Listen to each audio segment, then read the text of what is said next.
Pak Nur, silahkan duduk dulu. Jadi adik-adik, dari beberapa menit ini saya menerima 5 SMS. Yang pertama dari Yuda, SMK 2 Metro. Pak, selamat mengadakan acara kewirausahaan. Yang kedua dari Mahmudi, beliau di Pekanbaru Riau. Pak, acara apaan, kenapa nggak undang-undang? Ya. Mahmudi itu alumni perkebunan di Pekanbaru. Kemudian yang ketiga, ini jauh dari Batam, ya. Jauh dari Batam. Kapan kita diundang untuk acara yang itu, Pak? Ya. Jauh-jauh dari Batam.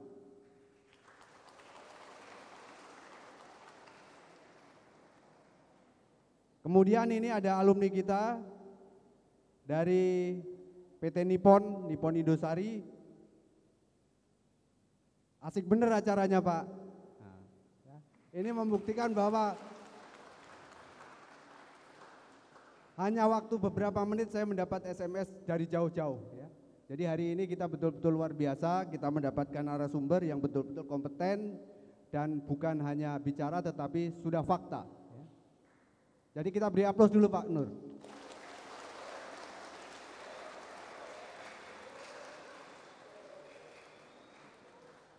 Kemudian di sesi tanya jawab ini kita bagi beberapa sesi, tapi kita sepakat dulu kita selesaikan jam 11.15.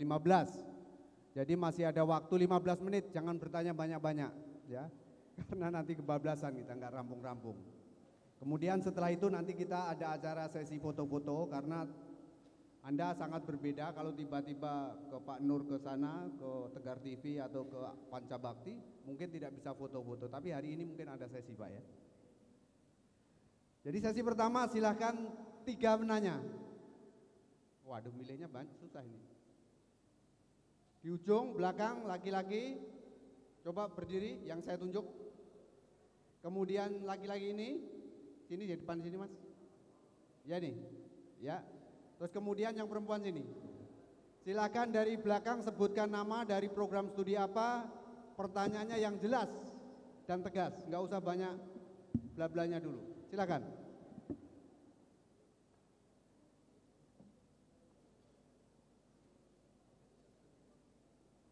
Di internet. Ya.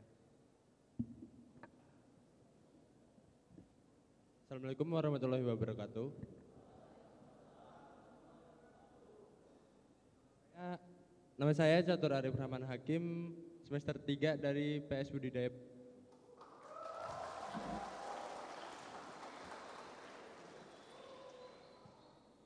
Yang saya ingin tanyakan, ada suatu wirausaha sudah membuka usaha awal dan ada pendatang baru itu juga membuka usaha yang sama. Tapi sang pendatang baru itu bermain curang atau bermain licik untuk menjatuhkan sang pengusaha lama. Jadi pertanyaan saya, bagaimana solusi untuk sang pengusaha utama dengan catatan sang pengusaha utama tidak menggantikan usahanya yang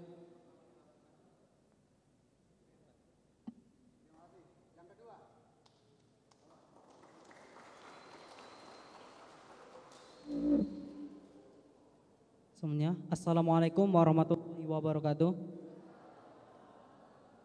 Terima kasih atas kesempatannya kepada saya. Perkenalkan, nama saya Nur Swito dari produksi ternak. Yang saya ingin tanyakan kepada Bapak, motivasi apakah Pak yang bisa membuat Bapak dari hal yang terkecil bisa menjadi yang luar biasa, menjadi inspirasi banyak orang, dan berawal dari sebuah dari zero to hero gitu. Motivasi apa gitu Pak? Terima kasih. Wassalamualaikum warahmatullahi wabarakatuh.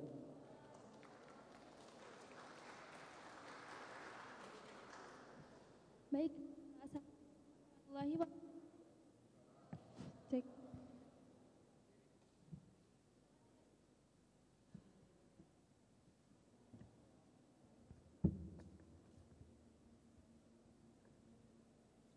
Cek. Nama saya Suryani, saya dari program studi Teknologi Pangan semester 5. Bagaimana cara menumbuhkan agar kita peka terhadap lingkungan di sekitar kita, karena terkadang kita tidak tahu ada emas di samping kita gitu. Biasanya kita tidak mampu membaca lokasi yang ada di sekitar kita. Nah, latihan apa yang harus kita lakukan agar kita bisa bisa membaca lokasi yang ada di sekitar kita? Terima kasih. Wassalamualaikum warahmatullahi wabarakatuh.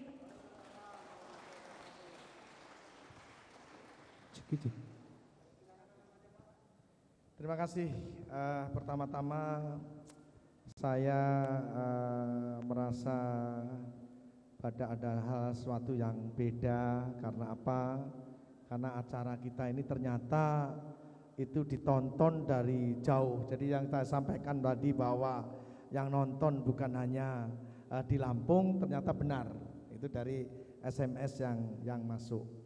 Nah, inilah yang perlu menurut saya terus-menerus dikembangkan. Terus-menerus dikembangkan. Jadi kegiatan-kegiatan yang aplikatif itu didorong, dikembangkan dalam bentuk yang mungkin beda satu dengan lain sehingga tidak monoton, ya, tidak monoton. Bahkan saya pernah menyampaikan waktu itu dengan Bu Nini kalau nggak salah ya, itu coba sih misalnya di Polinela itu kan punya unggulan-unggulan. Apa sih bentuk unggulannya? Kenapa enggak diinformasikan kepada masyarakat luas? Nah, ini yang saya dorong supaya apa? Karena dengan memberikan informasi-informasi kepada masyarakat luas, maka yang kita lakukan itu bisa bermanfaat untuk orang lain. Jadi banyak orang melakukan sesuatu, tapi karena dia diketahui oleh orang lain, sehingga manfaatnya sangat terbatas. Sangat terbatas. Ini membutuhkan proses bahwa kita harus menginformasikan. Menginformasikan bukan berarti kita pamer atau kita sombong. Beda. Kita menginformasikan sesuatu capaian-capaian yang bermanfaat. Ini adalah sangat berguna untuk masyarakat luas. Yang enggak boleh adalah kita menyampaikan dengan kesombongan-kesombongan, itu yang tidak boleh. Jadi pertanyaan yang pertama tadi adalah bagaimana kalau kita usaha, kebetulan ada pesaing tapi dia nakal, kan gitu kan, persaingan yang dia curang. Pertama-tama kita harus ditanamkan pada jiwa kita bahwa kita usaha itu bukan untuk bersaing. Kita usaha itu adalah sesuatu yang proses dari awal mencapai proses yang lebih baik, lebih baik, lebih baik. Nah, kalau ada orang lain yang merasa bahwa itu hal yang ini, ya, yang berbeda sehingga dia memusuhi kita. Tadi sudah saya jelaskan ada beberapa resep bahwa seorang pengusaha itu harus fleksibel, dia harus bisa akomodatif. Nah, cara akomodatifnya mungkin kalau kita yang menghadapi sendiri itu menjadi sesuatu yang bisa ditolak oleh dia, tapi bisa dengan cara-cara persuasif lain, ya, yang itu kita pelajari. Bisa saja orang-orang tertentu itu kalau kepada si A yang ngomong dengan apapun yang diomong pasti ditolak. Maka kita juga untuk mencapai tujuan itu bisa saja melalui orang lain. Dan kita untuk mencapai sukses itu bukan mesti kita sendiri yang melakukan. Bisa orang lain yang melakukan. Maka jangan kita selalu menganggap mesti diri kita yang paling baik, diri kita paling hebat. Tapi proses untuk mencapai sesuatu bisa melalui lain. Jadi persaingan-persaingan tadi tentunya sekali lagi bahwa kita dengan belajar, temukan titik mana kira-kira. Apa yang menyebabkan itu? Nah, pengalaman ini kami betul-betul ini pengalaman Pak, ya saya bukannya ini. Pada waktu Tegar TV awal berdiri, kita sudah jalan, ada TV lain yang kebetulan juga berdiri Pak. Itu dia membuat tower jaraknya kira-kira mungkin nggak nyampe 50 meter waktu itu. Nah, towernya itu nggak nyampe 50 meter. Kita sudah berjalan, memang sudah lama, sudah berjalan, dia baru mendirikan. Tahu-tahu pada malamnya, jadi didirikan siang, malam ya, kira-kira sekitar jam 3 malam, tower dia itu ambruk dan ngambrukin tower kami. Betul-betul ini kejadian. Jadi kalau adik-adik buka di tegartv.com ya, dibaca di sana ada sejarah begitu ya. Di sejarahnya itu ada, itu pengunjungnya juga banyak sekali yang membaca itu ternyata ya. Jadi buka tegartv.com, di sana nanti ada sejarah. Nah, sejarah itu berdirinya sampai proses kita susah payahnya mendirikan itu sampai itu diambrukin oleh yang lain. Nah, saya waktu itu terus ditelepon oleh yang ngambrukin itu pimpinannya. Wah, intinya dia minta maaf, terus apalagi pokoknya ada rasa penyesalan dan lain-lain. Saya hanya menjawab begini, Pak Haji, Bapak kan orang Muslim dan saya juga orang Muslim. Sebagai sama-sama orang Muslim, kita harus saling memaafkan. Toh kan persoalan ini bisa diselesaikan sama itu. Nah, akhirnya karena ada persoalan yang itu tidak hanya persoalan ambruknya itu, ada persoalan di internal kita, saya memutuskan untuk itu pindah tower saya dari itu daerah Sukajawa ya ke Pinang Jaya gitu ya. Kira-kira jaraknya 1 kilo. Saya pindahkan betul-betul itu. Nah, jadi ada beberapa pilihan. Kalau memang itu masih bisa persuasif dengan baik, maka lakukanlah ya. Karena apa? Saya menjawab itu tadi. Sesama orang Muslim kita harus saling memaafkan Pak Haji, saya bilang itu. Dan saya sangat memaafkan itu. Karena nggak mungkin ngambrukin itu pengen ini nanti Tegar TV tak ambrukin. Saya rasa nggak gitu. Tapi kejadiannya betul, tower kita ambruk dan rusak, sehingga kita akhirnya membangun baru dan pindah. Yang dimulai juga dari usahanya awalnya, kalau adik-adik membaca di sejarah itu saya tuliskan, itu cukup lama kami ingin bergabung awalnya karena saya diajak sudah hampir 1 tahun lebih. Terakhir dia bilang karena Pak Nurdiono bukan bagian dari perusahaan itu, maka tidak boleh ikut dalam saham ataupun ikut menjadi bagian daripada TV itu. Saya hanya menjawab bahwa ya nggak apa-apa kalau memang keputusan itu, tapi perlu diingat saya akan mendirikan TV bahwa small is beautiful, gitu. Kecil tapi indah, kecil dan ternyata lebih duluan saya membuatnya. Walaupun itu terakhir diambrukin lagi sama dia kan gitu kan. Tapi saya bangkit, bukan karena itu terus begitu diambrukin langsung kita patah semangat, tidak. Cari solusi. Jangan melihat berapa kali jatuhnya, tapi lihatlah setiap jatuh kita bangkit. Bagaimana cara-cara untuk bangkit? Ini betul-betul realita. Ya, realita. Jadi itu saya tuliskan semua di web tegartv.com, bisa dibaca di sana. Ya, itu dari siapa, ini gimana, proses izinnya segala macam. Dan perkembangan yang baru, saya mohon doanya semua bahwa kita Tegar TV sudah mendapatkan izin untuk sementara, nanti tinggal kelanjutannya sudah FRB, itu adalah forum rapat bersama di Kominfo ya, bahwa Tegar TV bisa membuka di provinsi lain yaitu Tegar TV Jogja. Nah, jadi kita akan mengembangkan Tegar TV Jogja. Itu kita menunggu nanti prosesnya sampai izin tertulisnya keluar. Tapi rapat, forum dan lain-lain kita mendapatkan salah satu kanal itu yang diperuntukkan oleh Tegar TV. Ini suatu kesempatan yang betul-betul harus kita syukuri. Nah, sedikit saya menggelitik juga mengimbau kepada daerah, ya, kepada daerah. Jangan sampai kita punya daerah tapi kanalnya dimiliki oleh orang luar daerah sendiri. Ini, jadi adik-adik nanti kalau jadi pemimpin, tolong pikirkan daerah sendiri juga.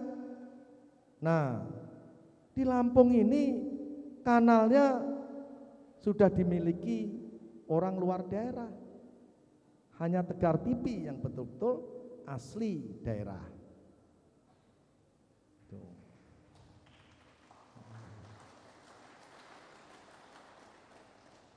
Jadi kalau boleh ngomong TV lokal adalah Tegar TV. Karena orangnya yang punya hubungan lokal Pak kita Pak. Kita lokal Lampung ya. Nah, kalau yang lainnya juga bukan orang Lampung yang punya. Orang dari luar Lampung. Gitu. Nah, bahkan kita perkembangan kita bisa ditonton orang dari luar Lampung. Nah, ini perkembangan teknologi. Ini perlu saya sampaikan adalah itu proses dari satu kegiatan yang pertanyaannya dalam persaingan tadi kita menghadapi bagaimana. Lakukan aja lah, kebaikan. Jangan kejahatan dilawan kejahatan, jangan. Karena kebaikan semua pasti orang itu mau dan menyenangi kebaikan itu sendiri. Itu yang pertanyaan pertama. Pertanyaan yang kedua tadi motivasi apa? Kan gitu ya. Kok Bapak katakan dari A sampai Z tadi.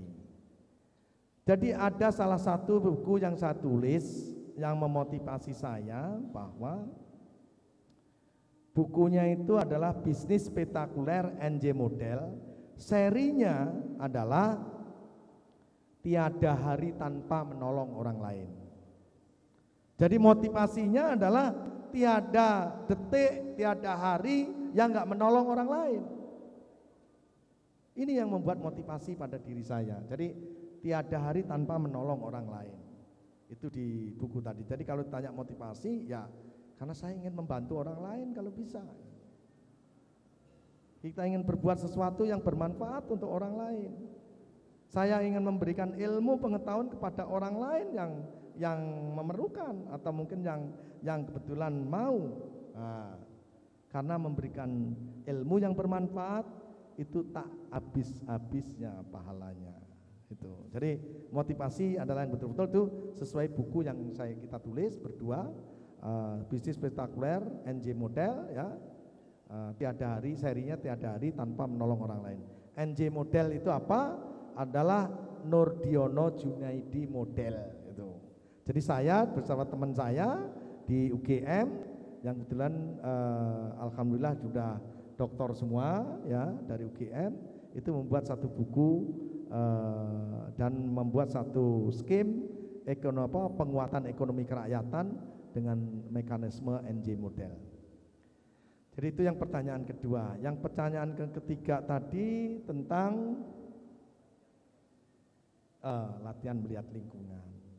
Bagaimana sih kita bisa melihat lingkungan? Jadi sekarang untuk bisa melihat lingkungan, maka usahakan kalau bisa informasi dari lingkungan itu diperoleh sebelumnya. Ya.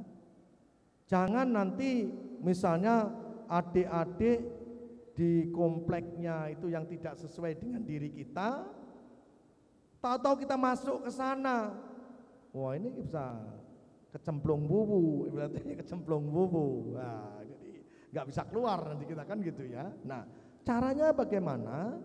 Caranya adalah kita bisa mendapatkan informasi-informasi pendahuluan tentang lingkungan, tadi misalnya tentang penduduknya, tentang lokasinya, tentang itu perbedaan ininya, tentang keyakinannya, tentang mungkin kebutuhan apa.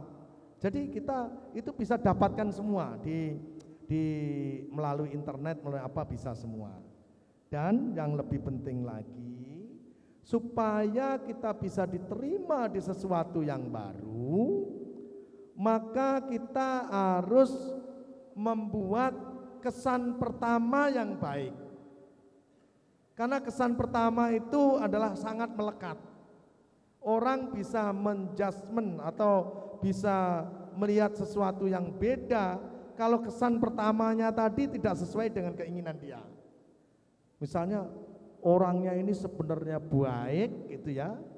Nah, sebenarnya baik sekali, tapi pada waktu acara yang itu dia datang ke tempat itu, mungkin dia memakai pakaian yang tidak sopan, terus dia mungkin bicaranya juga tidak mengena pada masyarakat lingkungannya. Maka kesan pertama ini akan melekat sekali. Walaupun itu tadi dibuat-buat misalnya, ya. Nah, jadi untuk supaya bisa memberikan kesan yang pertama yang baik, maka kita harus mendapatkan informasi awal. Ya, ada prasurvei. Kalau misalnya mahasiswa sebelum diterjunkan kan biasanya di dosen-dosennya kan ini dulu, turun lapang dulu. Jangan sampai nanti mahasiswanya ada masalah pada waktu KKN misalnya kan gitu. Nah, inilah mungkin yang secara singkat bahwa informasi pendahuluan itu sangat menentukan itu kebijakan lebih lanjut. Nah, untuk supaya bisa kita adaptasi pada situ lingkungan yang baru, maka kita kesan pertama harus itu baik. Mungkin sekian. Ya, terima kasih. Beri aplaus dulu Pak Nurjan.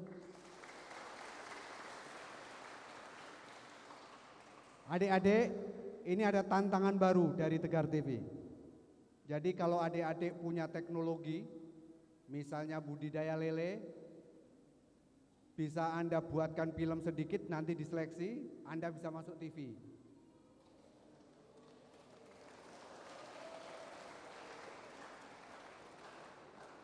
Anda bisa membuat nugget dari lele atau nugget dari walang. Silakan dibuatkan film seperlunya, bisa masuk TV.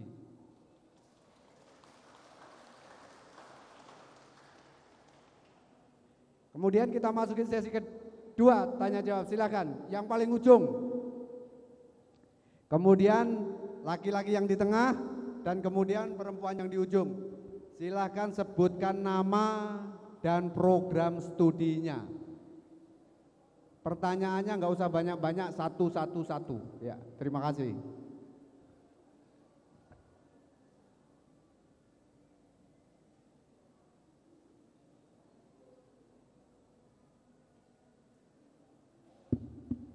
Ya, Assalamualaikum warahmatullahi wabarakatuh. Perkenalkan Pak, nama saya Amalia Ayu Fitriani, saya dari program studi agribisnis. Pertanyaan saya, tadi kan kita sudah membahas konsep mengenai soft skill ya Pak ya. Mungkin kalau misalnya kita membahas tidak akan ada habisnya ya Pak ya. Di sini saya akan ingin bertanya, bagaimana cara supaya program atau metode pengembangan soft skill itu dapat terwujud? Ya, sejauh mana pengembangan soft skill itu telah diterapkan pada program pembelajaran. Terima kasih. Wassalamualaikum warahmatullahi wabarakatuh.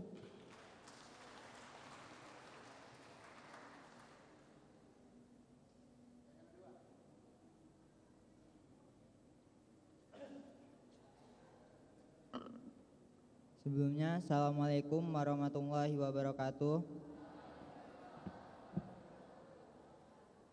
Perkenalkan, nama saya Muhammad Ariful Aimah dari program studi budidaya perikanan semester 3.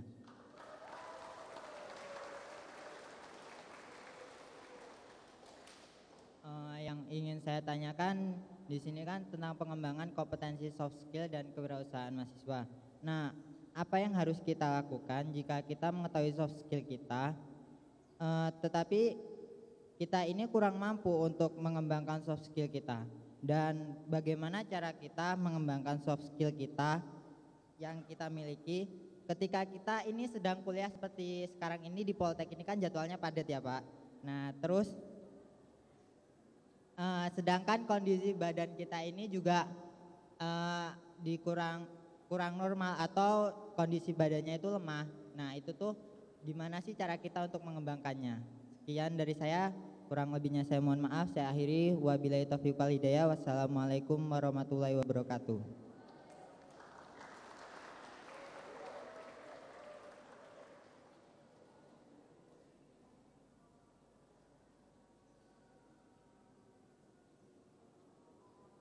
Assalamualaikum warahmatullahi wabarakatuh. Perkenalkan, nama saya Ayu Kusuma Dewi Aminah, saya dari Budidaya Perikanan semester 3. Di sini yang ingin saya tanyakan tentang pengambilan keputusan. Jadi tadi dijelaskan pengambilan keputusan dalam satu waktu, sedangkan kita di sini termasuk diri saya sendiri terdapat permasalahan. Saya mengambil keputusan dalam satu waktu, tetapi ada satu keputusan yang harus diterlantarkan gitu Pak. Jadi tadi kan memang kita sedang berlatih. Bagaimana cara kita untuk mengefisiensi waktu? Efisiensi waktu untuk tidak menterlantarkan waktu yang lainnya. Jadi seperti itu. Terima kasih. Wassalamualaikum warahmatullahi wabarakatuh.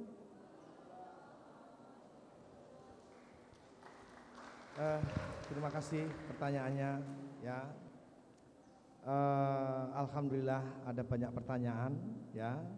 Artinya kalau banyak pertanyaan kita semakin banyak belajar juga kan gitu kan. Yang pertama dan yang kedua tadi mirip-mirip bahwa itu tentang soft skill, apakah itu sudah dilaksanakan atau mungkin bagaimana melaksanakan dan mengembangkan soft skill. Yang kedua juga soft skill sudah, tapi kondisi kita memang mungkin kurang mampu ataupun secara fisiknya mungkin dia tidak sesuai atau mungkin dia fisiknya lemah kan gitu ya. Pertama-tama yang saya tanamkan di sini tadi saya garis bawahi adalah soft skill adalah sesuatu yang abstrak, sesuatu yang tidak bisa dilihat tapi bisa dirasakan kan itu. Sama aja cinta itu kan ya. Cinta itu tidak bisa dilihat tapi bisa dirasakan. Kasih sayang itu bisa dirasakan tapi tidak bisa dilihat. Nah, jadi pengembangannya sendiri makanya itu kita harus bisa melakukan zigzag tadi. Dan dengan melakukan zigzag kita harus belajar bagaimana cara membelah-belah otak kita. Untuk bisa membelah otak-otak kita itu adalah pengembangan secara proses. Tidak bisa kita langsung langsung lompatan-lompatan karena itu proses. Ya. Untuk menjadi gedung ini ya, maka disusun dari bata demi bata. Ya, dari bata demi bata sehingga akhirnya menjadi gedung. Untuk bisa mencapai soft skill yang baik, proseslah mulai dari awal. Kita dari kecil sudah belajar agama, dari kecil diajari kejujuran, di kampus ada pendidikan agama, perilaku, ada kode etik segala macam. Nah, jadi apakah hasilnya sama dengan satu dengan yang lain? Tentunya tergantung pada diri kita yang mengembangkannya, ya. Tapi itu bisa dicapai kalau kita mau mengembangkannya. Nah, terus kalau dikaitkan dengan fisik kita lemah, lah ini kita belum apa-apa ngomong diri kita lemah sih ya. Yang tahu lemah itu siapa? Tuhan tidak menciptakan manusianya lemah. Allah menciptakan manusianya sempurna. Hanya kesempurnaannya mungkin satu dengan yang lainnya beda. Jadi kalau belum apa-apa kita bisa mengatakan itu lemah, itu sama aja layu sebelum berkembang. menyerah duluan sebelum perang, kan gitu kan? Tidak boleh. Allah memberikan kita kekuatan yang luar biasa. Nah, sehingga mental kita itu harus, tadi saya katakan, harus siap untuk menang, bukan siap untuk kalah. Tadi saya sampaikan juga bahwa kita harus siap untuk menang dan nanti siap untuk kita bahagia. Nah, bahagia melalui proses, karena bahagia sendiri tidak bisa dibeli, ya gitu. Jadi siapa yang mengatakan kita lemah? Gak ada. Apakah kalau kita mengatakan itu diri kita lemah, itu orang lain lalu? Oh ya tidak. Yang jelas Tuhan memberikan membentuk manusia itu adalah dengan semua kesempurnaannya, bukan dengan kelemahannya. Kalau Anda menganggap itu suatu kelemahan, berarti Anda enggak mensyukuri apa yang diberikan oleh Allah Subhanahu wa taala. Supaya kita bisa bentuk mensyukurinya, melakukan, mengoptimalkan apa yang diberikan kepada kita. Berikan otak untuk mikir, berikan kalau kita misalnya waktu kita terus menerus 5 jam itu kita sakit, ya mungkin kita frekuensinya yang diatur. Tapi tidak ada istilah lemah, ya. Nah, itu yang 1 dan 2, ya. Saya pikir sudah terjawab. Yang ketiga tadi adalah pengambilan keputusan. Nah, bagaimana pengambilan keputusan yang secara bersamaan? Nah, tadi saya katakan kita melatih diri kita step by step dengan keterampilan melatih diri kita, maka kita nanti bisa mengambil keputusan yang berbeda pada saat yang bersamaan. Tadi contohnya naik sepeda, kalau masih belajar itu sambil megang HP ya nggak bisa. Tentunya kita latihan dulu, lancar dulu naik sepedanya, maka bisa nerima HP. Itu yang tahu adalah proses, karena dia tidak kelihatan. Soft skill ada sesuatu yang tidak kelihatan, tapi bisa dirasakan. Nah, orang lain nanti juga bisa melihat perkembangannya, ya, melihat perkembangannya, tapi bukan melihat bentuknya, kan gitu. Karena secara fisikally memang tidak kelihatan, ya, tapi ternyata itu mempunyai kekuatan yang luar biasa.